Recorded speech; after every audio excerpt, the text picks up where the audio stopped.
Hey everybody, welcome to the first inaugural voyage of the Coronacast side project from the usual thing I've been doing here. I'm joined today by the one and only A.S. Fanning, Stephen Hey. to his chums, and the incredible Knox Chandler, who's got some smoke wafting across his. Oh, nice. Okay. Bob Marley shake joint. Yeah. Welcome, guys. How's it all going? How are you coping? Pretty good. Yeah. I'm great. Yeah. I like isolation. Yeah. No, I feel really a little anxious, nervous about all our family and friends, and loved ones, and it's pandemic, and I get all these talk to my ex-wife in New York City and all my friends all over the world. It's been mostly in America, and America's just a pit. Yeah. So I'm really nervous for them. I feel really terrible for the people that have had to die because apparently it's not a pretty death. It's really tragic. But I sort of feel like this world needed a nice big rest. Definitely. Unfortunately, it's that the lives and the misery of others are just horrible, and then I would choose not to have that if it was my choice. But I think in some ways it's there's some really good things that will come out of this. Yeah. Yeah. Mm-hmm. Yeah. Yeah.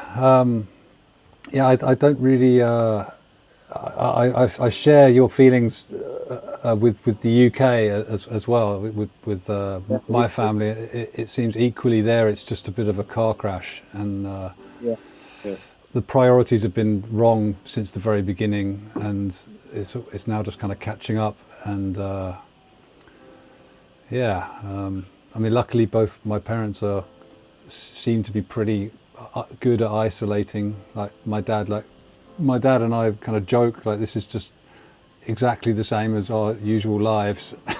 Yeah.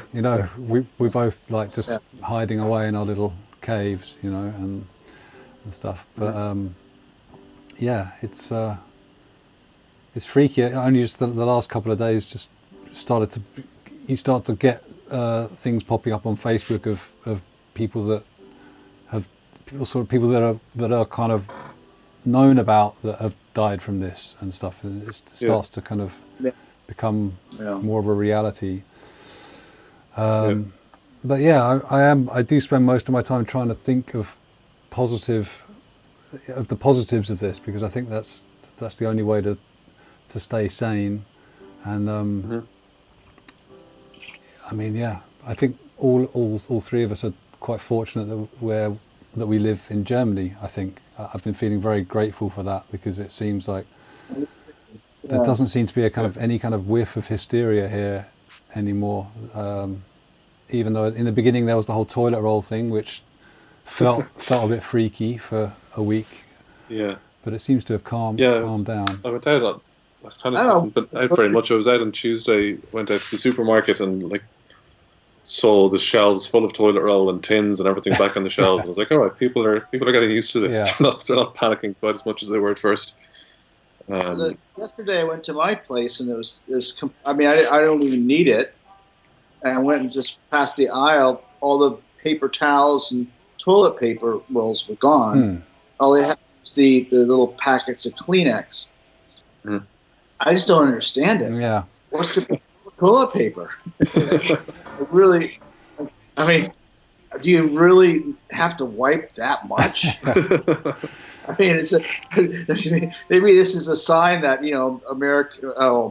people in general, Americans. I know it's huge in America. I don't know if it's as huge here, but do people really need to? Are people really that anal retentive? I think it's just like when there's a run on the banks or something. It's just panic induces panic, and like people are like, oh, really, the toilet paper is going to run out. I need to stock up. Well, it's something quite big that you can. It's like a trophy as well, isn't it? You know, it's like you can look at it easily in your flat. Like, yeah, you can just glance over at the toilet. Oh, there, yeah, it's fine. You know, I'm just reassured that I have enough if the worst happens. I can be in here for a couple of weeks. I thought it was funny in Penny around the corner here that all the toilet paper was sold out, except for the one sort of premium brand that Penny have. that was all untouched. You know, like they wouldn't go for €4 for a pack, but all the €2 pack stuff was gone. You know. Yeah, but I wanted to ask you guys how have you been keeping busy, and what have you been doing to try and stay positive and creative, and how can we do that during this time, you know? Yeah, it's funny. Like what Knox is saying, like a lot of this stuff is kind of very familiar to us. I think, you know, I'm just kind of going to my studio every day, which is the only difference is I've started walking there instead of taking the 2 stops on the U-Bahn. I do the half-hour walk now, and that's like my venturing out for the day. Half an hour there and half an hour back. Yeah. Which is nice, actually. And it's nice to kind of get a reminder that, you know, you'd be sitting inside on social media thinking that the apocalypse is coming, and then you kind of take a half an hour walk out and it's sunny outside, and, you know, just get a reminder that the world hasn't ended yet. Yeah. Which is good for the mental state, I think. Yeah. But apart from that, I've just been recording and doing that kind of stuff. The same as I would be usually if I'm not on tour or anything, which I'm not right now, seeing as everything is cancelled. So, did you have a lot of stuff booked that was cancelled? Quite a few things, yeah. We had a show in Berlin on Urban Spree in a couple of weeks that's cancelled, and then a tour in Ireland and some shows in the UK and stuff in Italy in May, which isn't cancelled yet, I don't think, actually, but you know, I wouldn't have much hope that it'll go ahead. Yeah. Obviously things are pretty bad there right now, but who knows? But yeah, at the moment it's looking like there'll be nothing for quite a long time. Yeah. Well, again, I feel that being in Germany, somehow I feel like the artists are going to be okay, you know, going to be looked after, and it's not going to be too bad. I don't know. That might be just wishful thinking, but I think they've said they're going to put a certain amount of money in. As far as I'm aware, they're actually announcing how you can apply for it tomorrow, possibly. Okay. But I think they've pledged a lot of money towards artists and freelancers and all that kind of stuff. 50 billion, I think. Yeah. So I don't know, everyone's kind of doing that, aren't they? I mean, even the States, they were looking at doing basically like a universal basic income kind of situation of just dropping $1,000 into everyone's bank accounts or sending them all a check. Wasn't that the plan? I'm not sure. Knox, did you hear about anything like that? They won't get it for 3 weeks. Okay. I mean, it's a shit show there. Yeah. It really is, yeah. Mm. And of course, they don't take care of their people nearly as well as they do here. That's for sure. Mm. Yeah. Yeah. Well, I mean, for me, it's like I fortunately, or unfortunately, I haven't had the only touring I've got planned isn't not until July, and I've sort of I have felt over the past couple of years I've gotten pretty burnt out on a lot of extra stuff like touring and etc. It just kept me from doing all the things that I wanted to do. I don't have a studio to go to. I live in my studio. Yeah. Yeah. So it's a weird thing to be just sort of isolated in here with all my instruments and being creative. And as I was telling you guys before we went on broadcast, I sort of have my routine of doing some work and then going out for these bird watching walks and checking these hawks, and soon all the migratory birds will be coming around. And it's nice to be able to go sit in the park and listen to the bird calls, and I record quite a few of them. But it is strange because I've got family over and like my son, my mom, my sisters, my nieces and nephews, my ex-wife. They all live in the States, and I can't help but keep my eye on what's going on over there. And it's very depressing and it can be a bit anxious. I think in some ways it causes a bit of resistance in my creativity. Mm-hmm. I have to be a bit careful with that stuff. It's hard. Somehow it's hard to really snap around, and I have some basic things that I do to help myself do that. But it's interesting. Like I mean, who'd ever think that the whole world would shut down? Yeah. Well, and how easily it would happen as well. Yeah, I remember when 9/11 happened. I was in the middle. At that time, it was like there were a lot of creative work going on with me, and I remember when that happened, it was this feeling. Actually, I was doing a lot of writing with Dave Gahan for his Paper Monsters record. And I remember when that happened, I just felt, what can you possibly write? It's irrelevant. Yeah. You know what I mean? It's like how, I mean, I said, I can't write anything. There's nothing we say or nothing I can compose that has any kind of relevance to the tragedy that's going on. And I remember that feeling that way for quite a while. There's a bit of that going on now. It's like anything I'm constantly writing lyrics and writing music and recording stuff, and I just kind of after I just sort of go, but what's the point?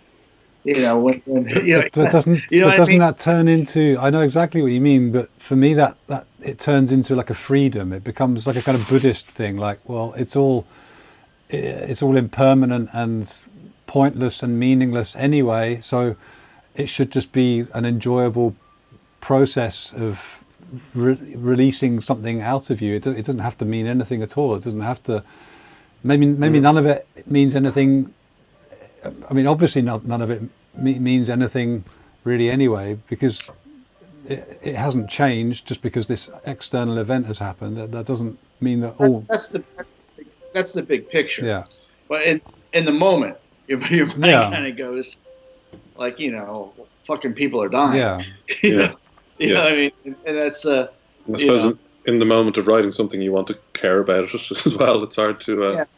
And when 9/11 happened, I was actually living in downtown New York, where our view actually was of the World Trade Center. So there's just, plumes of smoke coming out from downtown, and just smell was terrible. And of course, so you're constantly reminded of this shit. Yeah. And then we, and I remember Dave would come over to my place and we would do some writing during that period. And we pushed through, but I mean, when it was all said and done, I realized that was like this huge negative fantasy I was putting on the whole damn thing. And as you said, Robbie, right? It's like there is a freedom there. The hard thing is, as a creative person, we're always dealt with resistance. I mean, I'm always dealing with my resistance, and here's another case of where I have to forge through. Yeah. And to be honest with you, getting outside and when weather's like it is today, and just walking around and enjoying nature, which is what I've been doing. That sort of brings things all back. Like you said, walking to your studio and back, the half-hour walk, Steve. Yeah, it does. It sort of puts some light on the situation. Hey, we're human beings. We're alive. This is the planet. Nature is important. And in many ways, the shutdown of the world is doing a lot of healthy things for this planet. Yeah. Yeah, it's a tangible difference outside, isn't it? Like the air, like everything just feels so fresh, healthier, and clean, and calm. Healthier. Yeah. It's really it's a very obvious demonstration of what we've been doing to this planet for all these years. Horrible. It's like I mean, that's what really scares me. I mean, it doesn't surprise me that something like this has happened. But it feels like, well, we got to wake up to some bigger issues. Yeah. Yeah. Yeah. Mm. Sorry if you can. I don't know if you can hear piano going on in the background. That's it's Vincent. Oh, Vincent's nice. practicing piano. Oh, cool. Yeah, I can hear a little bit. I thought that was like a background music soundtrack that you had put on for us. So elevator music. Yeah. How old is Vincent now? How old? He's 8, nearly 9. Oh, he's got an attention span that lasts over 15 minutes. That's amazing. Yeah, we had a breakthrough yesterday because it's been pretty cool. His school it's been very interesting to see them gradually figuring out how to keep some sort of routine going and everything. And it started out just with daily emails with like a few suggestions of stuff to do, and now it's moved on to a whole kind of online classroom kind of thing where I don't even actually know how it works, but kids are submitting what they've been doing so they can all see what each other's been doing and everything like that. And as in like a kind of suggested work load or a Skype classroom? Not a Skype classroom. I think it's just like you can see what all your other students, all the other students have been done. Yeah. Sorry, I just lost the ability to speak there for a second. But Vincent was supposed to learn how to sing "Help" by the Beatles, and then I thought, why don't I just teach him how to play it on the piano, because it's a cool chord progression on that song. Yeah. And he's just he kind of got it. It's good, and now he's pretty obsessed. He's just been out there for half an hour now practicing it. So maybe a corner has been turned, which would be cool. Yeah. I told him not to go and practice on the drums while we're doing this. How's he on the drums? He's all right. Yeah. He had a few lessons with Tobias like a few months ago. I don't know. Oh, did Tobias make his trip? Yeah. And Is he he's back? back. He thinks he might have got the last plane back that left Vietnam.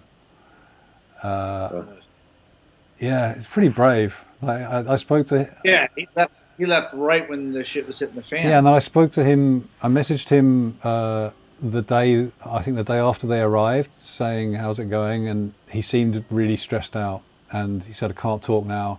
And then I spoke to him later, and he was like, yeah, that was a tough day. All the Airbnbs are closing. Blah blah blah. It's all locking down. We didn't know what we would do, but we've just decided now we're gonna go for it. We're gonna rent motorbikes and we're gonna head south. Yeah. I was like, oh man, I couldn't do that. I would just be shitting myself.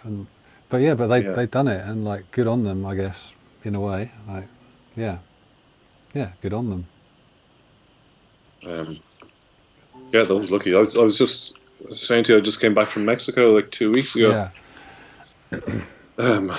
But we were kind of watching this stuff developing in the days leading up to when we had to leave, and we knew we had to come through Spain on the way back, and we were just kind of thinking we about 24-hour trip as far as Madrid, and then a 6-hour wait, and then final flight to Berlin. And we were kind of thinking by the time we are supposed to leave Madrid for Berlin, this could all have gone completely nuts. We didn't really know what to expect. Yeah. But yeah, we were lucky just to make it back. And what was it? What was the vibe like in Mexico and? It's fine actually. They didn't seem like they weren't hit at first. I think the cases there have gone up now, but at first they had a few, but it really didn't seem to be catching on there. So it's fine. We were going through the airport completely paranoid. We went to hand the guy our passports, and we were trying to like not let anyone touch anything of ours, but the guy was just like grabbing everything of every single person going through there. Like, all right, we have to go through and kind of sterilize it all ourselves afterwards. But yeah, they really didn't seem that bothered about it. I think even in Spain, because some people told me they got on flights. Sorry? Well, they are now. Yeah. But some people told me they were getting on flights where everyone's details were taken, addresses and all that stuff for the possibility of contact tracing later on. Yeah. But we had nothing like that. We just got on the plane in Madrid and arrived in Berlin with no passport checks, nothing. So, yeah, it's strange. Yeah, man.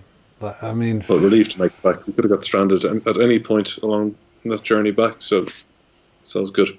And there's so many people out there around the whole world who are right on the front line of this whole thing, you know. Like for the rest of us, it's just a drag. But unbelievable. New York City is really bad. Yeah. But the liquor stores are open. That's insane. Yeah. Yeah, right. I mean, I'm actually like really happy to not be drinking right now, because that would be such a huge temptation at times like this. Yeah. You can just imagine the bottle of wine just becoming a regular daily, you know. Yeah. I also had one day where I had a few beers last week, and I had a slight hangover waking up, and went straight into complete paranoia of like, oh shit, is this the coronavirus? So after that, I was like, I'll drink one beer or something, but I can't deal with hangovers with this stuff going on. Yeah. The folks smoking weed. Yeah. That'd be a bad idea. Especially Berlin weed. Jesus. Yeah. If I was smoking weed, it'd be like, I'd probably be hanging myself out now. Yeah. But it's amazing how when there is that little anxiety seed sown by something external like that, and I've just been going through all of these different, which it's all stress and anxiety, but you know, I'm not breathing properly, and then I start thinking, okay, is this my lung? Is this the beginning of like some kind of lung thing starting now? And just all these different symptoms which suddenly are amplified, and I think it's best just to okay, just try and chill. And that's, I mean, to me, that going to the studio and all that has been great, because as soon as I get into it in there, it's just like it could be any other day, you know.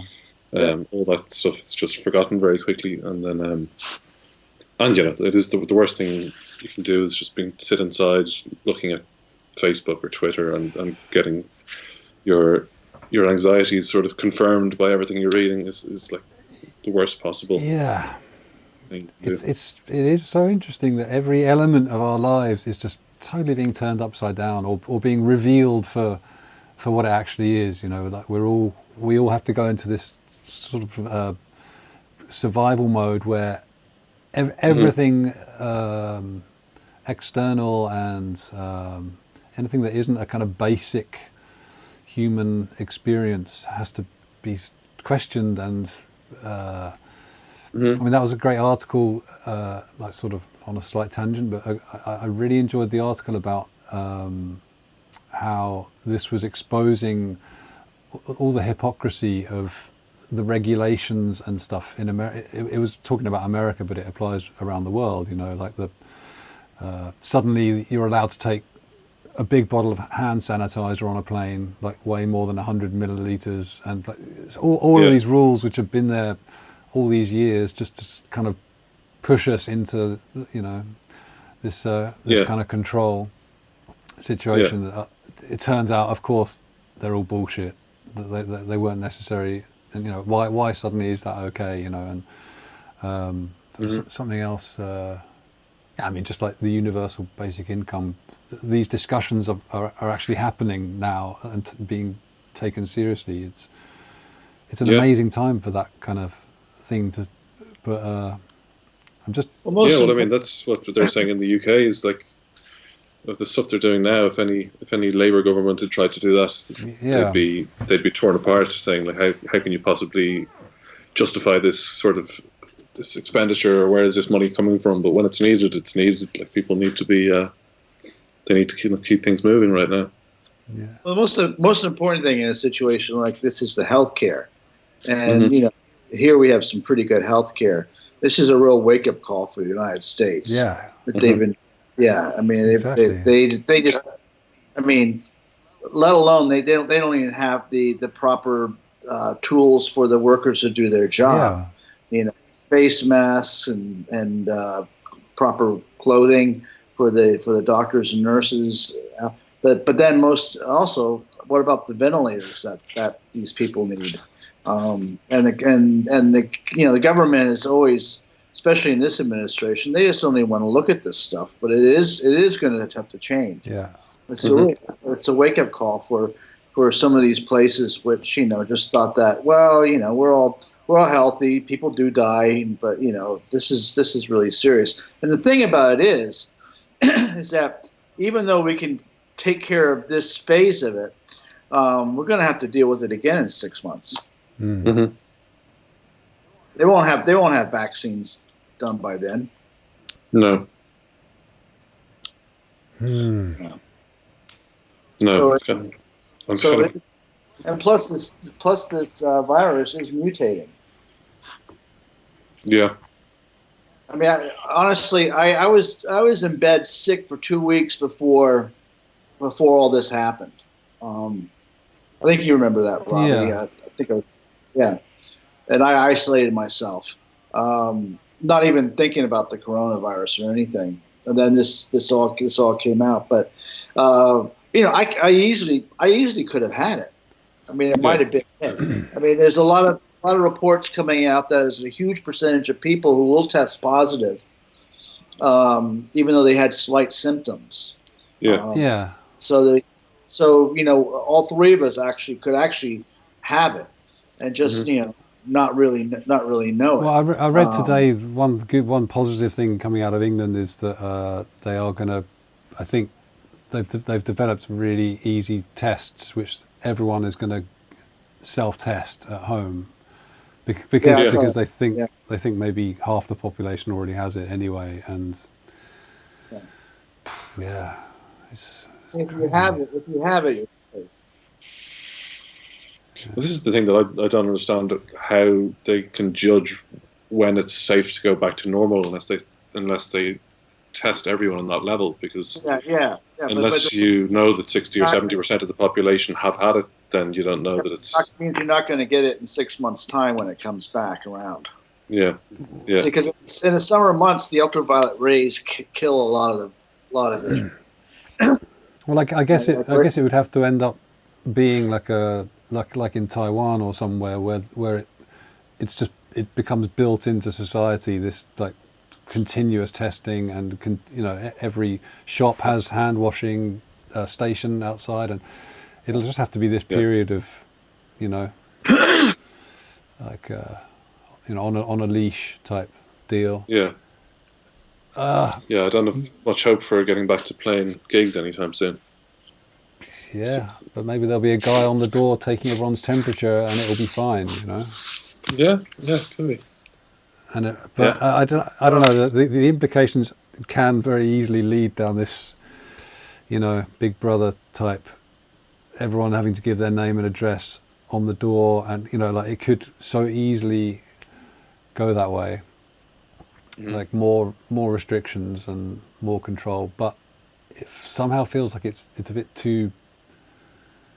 It's a bit too big, or it I don't know, a bit too big for that to happen. I think it's early to tell, and it's easy to fall in this void of will there actually be any venues still existing? I mean, I think the hit financially on everybody is going to have ramifications. And again, if you sit there and really think about what are we going to do? You're just going to fuck yourself. I mean, it's better. I mean, this is part of the resistance I was talking about. I mean, it's like, you're sitting down, and you're sitting there. Well, why am I bothering being creative? Well, because that's my food. I mean, spiritually, I need to be creative and forget the noise, because there's a lot of noise out there, and it feeds the noise inside our head. That's the way I look at it. I mean, as it is, the music business, it's taken a hit before this even happened. Yeah. You know, it's like everybody I know is, all my musician friends who are still living in New York City, the only gig is playing Broadway. Well, that's shut down. And and everybody else, the only money they make is from touring. You know, so it's I mean, how possibly can the actually music business survive, or many businesses, I would say. I mean, I'm sure we're creative people and things will happen and it will work out. But I mean, there's so many questions, and we're not going to get any answers now. Yeah. No. I've seen that with so many even Berlin bars and venues, and then a lot of venues that I would kind of play in regularly on tour, all doing fundraisers, trying to survive this somehow. Which is like, I mean, you know, it's hopefully will result in them being supported by governments, because that seems like it's the way it's going. Whether it's going to be enough, or if they're going to do it for long enough to keep these places alive, it's hard to know. But a lot of them seem like they'll be in trouble. Part of this financial package that the Senate has voted on, I think it's going to the House and then to the President, put aside $25 million for the Kennedy Center, because the Kennedy Center is going down. You know, that's the Capitol's, you know, big venue. Yeah. So it's I mean, it's we're seeing the reality of it all from just from an outlet for musicians and actors, and like the there's no production for films.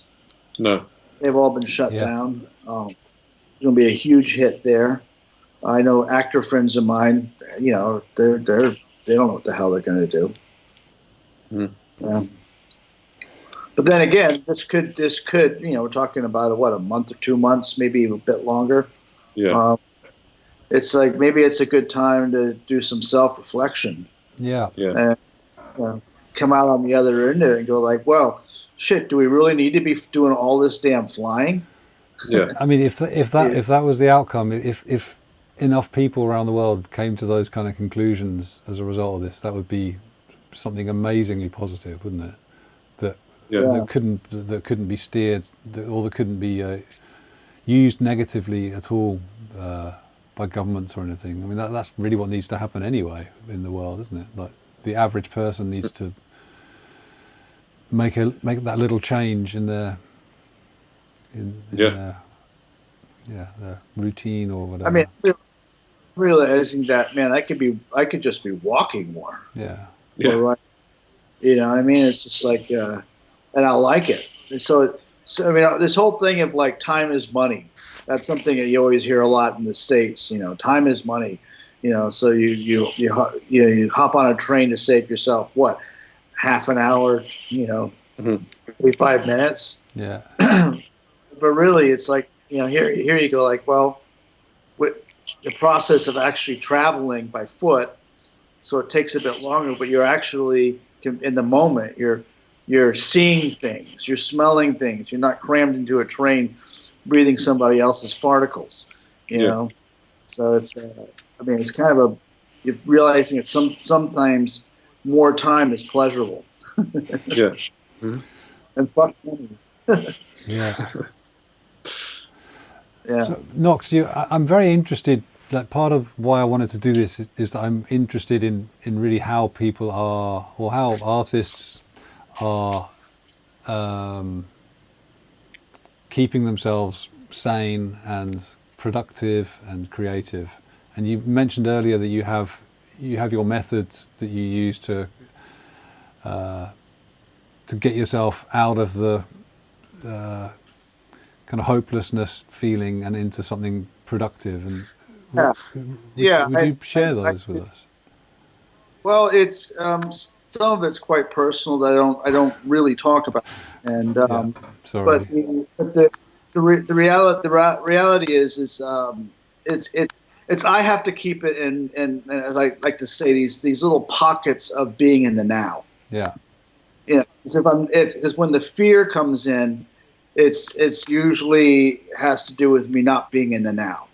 It's me connecting to. I mean, the best example is 9/11. You know, when all that was going on, a lot of people split from New York City. I mean, it was a weird scene. You're, below 14th Street, which is where we live. They kind of cut us off from uptown. It was, a lot less people on the streets, and there was an army presence. They were coming down with these sort of tank jeep type things, and the rumor. I mean, a lot of people were talking about this. The fear of there being a dirty bomb. This was just the prequel to a dirty bomb. And I just remember being in the park with some friends and their kids, and we were just kind of like, well, where would we go? And if it's going to happen, we have no power over it, and what is it? I mean, yeah. So it brings back. So some of my fears go back to that, and obviously everything was fine, and then some of it is just the fear of the future, like economically, health-wise. Where am I going to lose my mom, who's 85? That kind of shit. And I realized that none of this shit has happened. It's all like this stuff, this noise in my head. And then I do a lot of prayer, self-reflection, and meditation. A lot of what keeps me in the now is looking at these character defects I have that cause the fear. Like, for instance, I'm thinking financially, is everything going to be okay? Well, that's kind of my greed, and I mean it goes on and on. I mean, there's many different layers to it. So I really have to spend some time each day, which I do anyway, with a good chunk of meditation and some prayer. Sometimes I chant. I have a little bit of affiliation with the City Yoga, and there's an old chant by Guru Muktananda that I sometimes chant with, which basically it's about taking care of yourself, loving yourself. Yeah. And I realized that I have a lot of friends who are calling me because they need to talk, and they're getting stuck, and I'm if I'm caught up in fear, I can be of no help to them. Yeah. My family, my mom especially, who's pretty fearful. She lives alone. We lost my dad 3 years ago, and she's not used to isolating. So I mean, I think if I'm taking care of myself and really staying in these pockets of moment at a time, I can be a better help for friends and family. But it does feel like it's these pockets. Yeah. As I said before, I sort of keeping my eye on what's happening news-wise, especially in the States, because of my family's there, and I get moments where this fear, this negative power comes in, and that's where I have to really sort of adjust myself and go like, hey, this hasn't happened yet. This is a negative fantasy that's going on in my head, and be able to calm myself down. Because really, if I look at it right in the now, if I keep it in the now, things are good. Yeah. As far as, I mean, I have nothing. I mean, I feel very fortunate. I have my own apartment. My name's on the lease, so if like 2 years ago, if I was in the old place, Robbie, that would have been a nightmare. Yeah. The guy I was subletting from, it would have been turned into. I mean, so I feel like I'm in a good place. I had everything. I have more than I need. Yeah. I saw my girlfriend yesterday, and we've been social distancing, so we're like 6 feet apart, and it's very weird. So but hey, there's that word intimacy. Yeah. Yeah. All of a sudden you don't have to be, physical to have a real connection with somebody, and these little things like walking well, it was about an hour and a half to Heisenheide to hang out in the park with the puppy and her 6 feet away for an hour. Just those things become. All of a sudden, I'm seeing now how important that is. Where before we just took it for granted. Well, it does seem that this, on the whole, is bringing out the best in people in the end, or in some way. I would think so. I do think so. I mean, that was one of the amazing things about 9/11. 9/11. After that happened, people were amazing in New York. Yeah, I couldn't believe how wonderful New York City was. I mean, people were like really friendly. Yeah, it was really wonderful. And then that lasted for about a year or two, and then it was back to the self-entitlement that most of those people have. Yeah. But I do think I always feel there's a lot of good. I mean, we have good positive energy, and then we also have negative energy. And I often think that the good positive energy prevails. Yeah. I think that's the way it has been through time. We're even though we don't really know what it was like in the Dark Ages because we weren't there, but I mean, it tends to be that there are these challenging moments, and especially in my child's lifetime, where humanity prevails. Yeah. And there is always good that comes out of challenging moments of adversity. I hold on that quite a bit. I mean, I have a lot of people coming out of the woodwork who are just checking in on me, and that's pretty fantastic. Yeah. I mean, it's at the catalyst of a crisis, but you start to realize that, especially when we're isolating, which can be a bit dangerous. I mean, Stephen, are you guys are living together, right? Yeah. Yeah. You have Candace, and you've got your family. There are a lot of people like myself that are alone. Yeah. And so when you're alone, it's pretty heavy. Your mind starts thinking like, this is like really not connecting with any human on a regular basis. And like I've gone through days where I haven't even gone outside, and I've just been here alone. And so when people sort of reach out, you sort of really realize the importance of some sort of social contact. But I've reached out to others, of course. Yeah.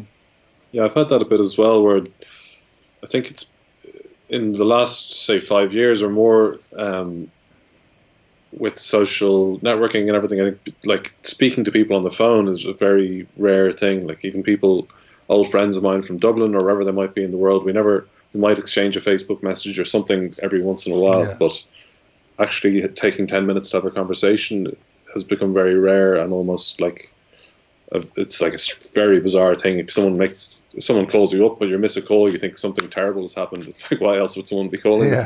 But I think, like, in the last couple of weeks, the amount of conversations I've had with people who I rarely speak to has been a really nice, positive thing out of it. Sort of reminds me of when you're a teenager or something, and you've nothing else to do, just talking to your friends and stuff, and hours on the phone and stuff, and you kind of I keep finding myself like asking people like, do you have time tomorrow to do this, just trying to organize these things, like getting together and chatting online with people. I just realized, no one's doing anything much at all. It's kind of nice. I had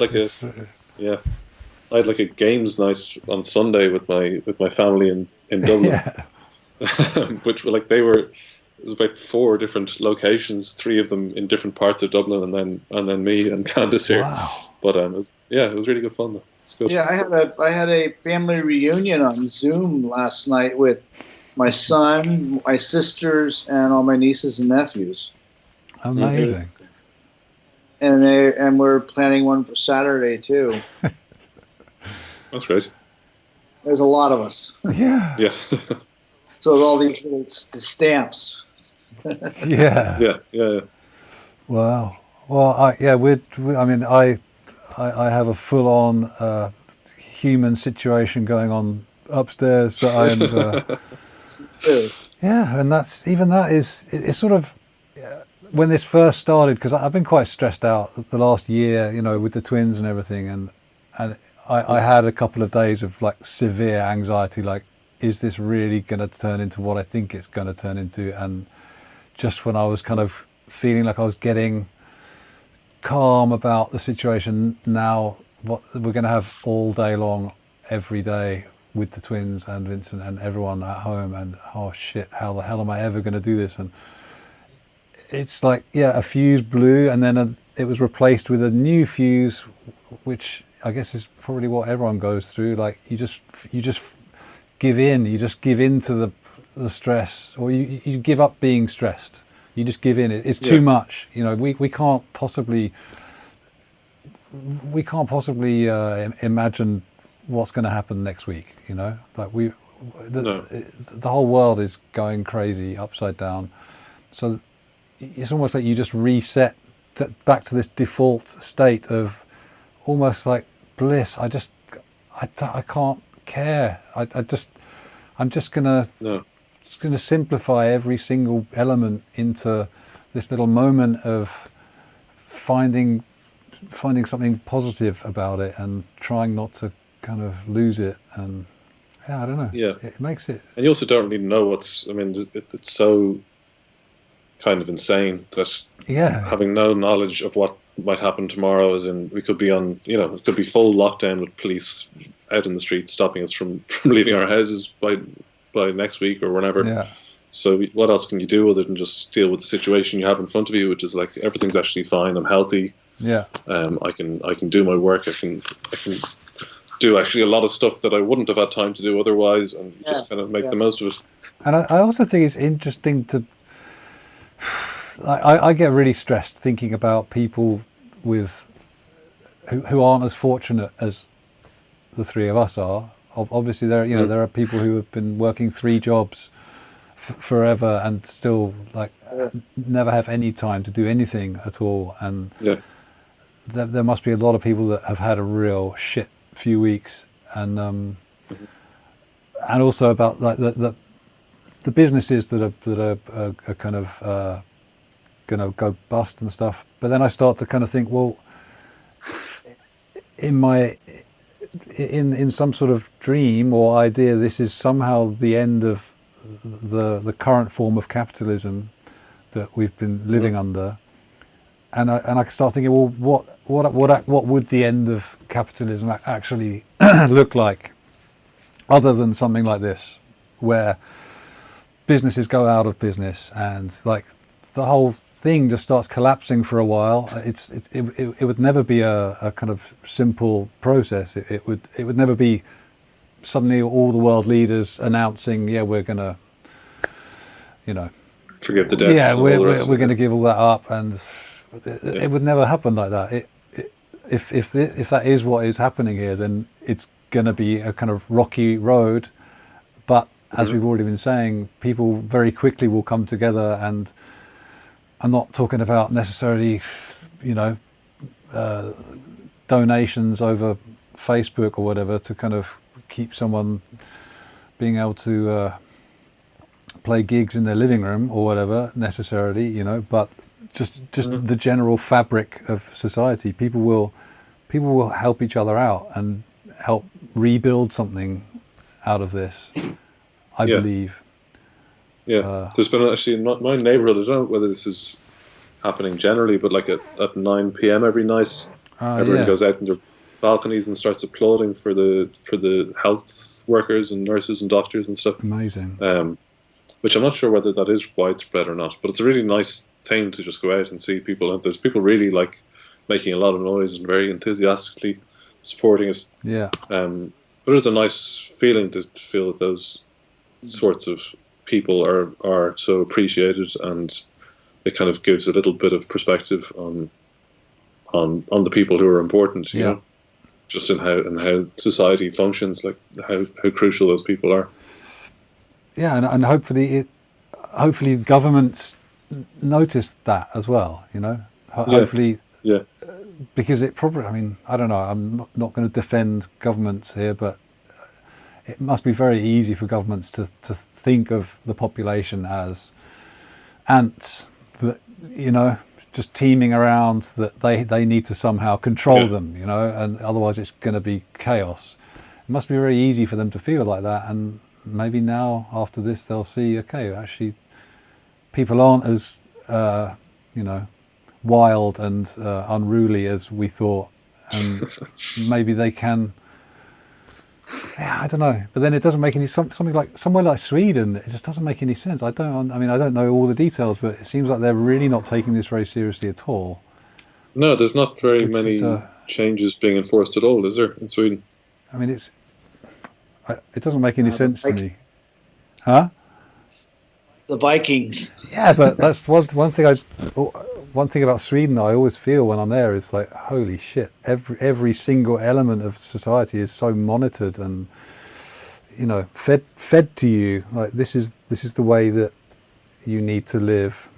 These are the beers that you should drink, and these are the vintage American cars that you should drive, and etc. etc. It's sort of like a pretty, like, it's a bit of a utopian idea type thing, but they haven't shut anything no, down. It's there, like they've right? just sort of, or maybe they trust the people. Maybe that's what it is. Maybe it's like, we trust you to do the right thing here. Could that be what it is? I don't know. Could be. Yeah, it's all interesting. Yeah, but I'm also been interesting talking to people about the sudden enormous amount of online content that everyone is making, in order to stay productive and keep their voice being heard and everything. And I feel like this is going to be I feel like we're going to emerge from this with the internet being actually used for some pretty interesting artistic endeavors. It feels like, and all morning I've been trying to think of ways that you could really get proper interaction going with audiences, not just people writing in a chat or something, but actually I keep thinking, for some reason I was thinking about like a sort of whodunit, like a murder mystery type event, where people, and I'm not saying to do that, but like something where everyone actually has to move around in whichever room they're in. They're not just sitting watching a screen, they're actually moving around, and maybe they have to print something out on their printer, or like I started getting the little seed of an idea, but I think we're going to see a lot of super creative ways of cameras, printers, I don't know, like 3D printers. I don't know what it will be, but I'm quite looking forward to that. And also, but it is kind of a high pressure situation, as in everyone being forced into this style of living for a while. I'm sure it will result in some pretty creative developments of how to do this kind of better. I think we're going to see a much higher level of. Sorry, Knox. Probably also a glut of really bad music.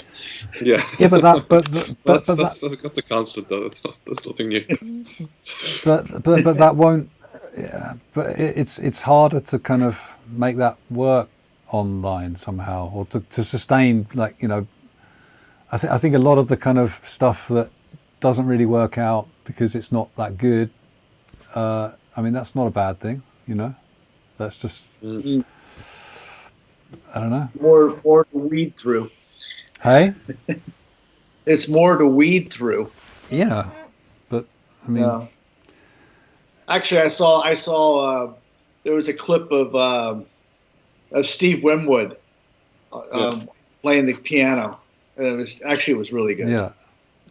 That's great.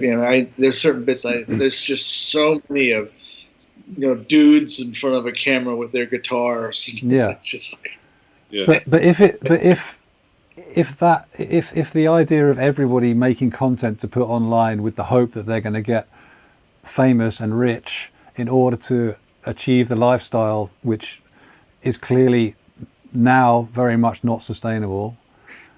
Yeah. I mean, that's sort of, those two things go together quite nicely, you know. Like maybe less people are going to be thinking, "Yep, I'm going to become a famous musician, and all I have to do is just make some beats in Ableton, and the rest will take care of itself." You know, maybe that idea that is a, you know, something worthwhile to do with your life instead of something which actually is really worthwhile. Maybe that will start to fizzle out as well. And you know, I know that, you know, probably people think I should have done that years ago. You know, like, I'm not putting myself on any pedestal here. Like, I'm seriously thinking, okay. I mean, it's having that effect on me. I'm thinking, right, when all the dust settles here, I am getting the fuck out of the city, and I'm going to go and make pots and try and make a cottage industry, making a product which makes people smile, and grow some vegetables. What a cliche. Yeah. But, it sounds nice though. Yeah. It's hard to. I mean, from my own point of view, like, I can't imagine I'll be doing much touring for the rest of this year, because I don't want to put my time into I'm betting that things are going to be back to normal in the autumn or anything like that. So then kind of going, well, where's my money coming from? I don't really know. Yeah. I have to start thinking about other things to do and whether it's really sustainable or worth it, or, you know, which hopefully it will be, and hopefully different methods will also come out of this, because people are going to have to get a bit creative about whether it's how they put music out or how they perform or how they just earn some money from it. I don't know. Well, and hopefully the money, you know, the aid from the government will soften the journey into whatever the next way is, and I think it'll I don't know whether the only thing is, I don't know whether we'll be seen as sort of essential frontline workers that they might not support us for very long. We'll see how it goes. I was thinking what Knox was saying about the film and TV productions and stuff shutting down, that people miss that pretty quickly if you're quarantined and you can't watch anything new on Netflix. Yeah. You might feel that's an essential service that needs to be there's a lot of content that they could be buying up. Yeah. So there's a lot of releases, theater releases, that I'm sure like Amazon Prime and Netflix are going to buy up. There'll be a lot of half-finished TV shows, which clearly they had to use a kind of outtake. If this goes on, it's going to be a lot of like people in their apartments. Little clips of them doing their own shows that we can sit stream. I mean, you know, if we want to go down the rabbit hole, how much longer? I mean, if this is the apocalypse, well then what about, like, you know, electricity and an actual internet service? I mean, I won't even go there. Yeah, man. You know, that's why I think it's like, you know, we got to be careful having too many of these conversations of what if, because that's where the fear comes in, and that's the big thing that keeps me from being creative. Yeah.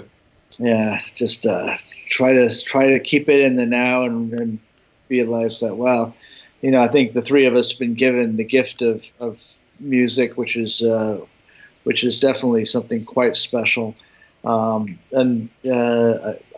It's like food for me. I have to eat it and I have to shit it, and and that's it. I mean, if anything comes from what I'm creating, great. But that's not the reason I do it. Yeah. Anyway, I want to get out of here and go see my hawk in the cemetery before it closes at 3. Amazing. Yeah, well, thank you. Go visit the 19-year-old male goshawk. Yeah, very nice. Well, thank you very much, man. And thanks everyone who was watching. I think we had quite a few. I think we had 15 or 20 people at the peak. And Candice wrote in saying, for the crack, question mark. And she's going to be talking tomorrow with Adrian Bang. Oh, wow. That should be quite funny. I sensed that they were both there at Christmas, and I sensed some like comedic chemistry potential between those two. Yeah, so I'm looking forward to that. Hey, a shout out to Candice. Yeah. Hey, and everyone that was watching, thank you very much. And subscribe to the YouTube channel so you can keep up with these little Coronacasts. And Stephen, what about your new album and stuff? Like, what are your plans for that? I don't know. I've kind of provisionally booked a Berlin date for an album launch gig for later in the year. Okay. But it's all up in the air now. I will definitely release the album this year. But it's just that I was kind of planning to book a tour around that, and I don't know what the situation is with that now. But fingers crossed, I'll still be doing a Berlin show anyway, and then see how things pan out. Maybe I'll tour next year instead or something. Yeah. But cool. But the album's definitely going to come out later this year at some point. Okay. Well, I'll put a link to your website and Facebook in the in the stuff, and not Knox. I'll put a link to your website as well, and I don't keep that thing up. Okay. Can't if you want. Okay. No, I just the Bursting Blue Bone Bark record with Eric Mingus, and that's just on the shelf. We'll see when things, whatever they become, they'll be able to find a home for that. Yeah. The rest is I'm still teaching at the school. Yeah. They're starting doing it all online. Right. Yeah, Andy told me about that. Cool. And doing the college thing online it's a big learning curve for a lot of us. It's definitely teaching not the way I know how. Yeah. So I have to do a lot of thinking and experimentation with that. And then we'll see. I have some touring happening this summer, but if it happens, it happens. If it doesn't, it's for a reason. Yeah. I'm good. Cool. Anyway, well, lots of love, guys, and cheers, Robbie. Thank you very much. Good to see you guys. Yeah, and let's just keep chatting. That'd be nice. Yeah. All right. Okay. Cheers.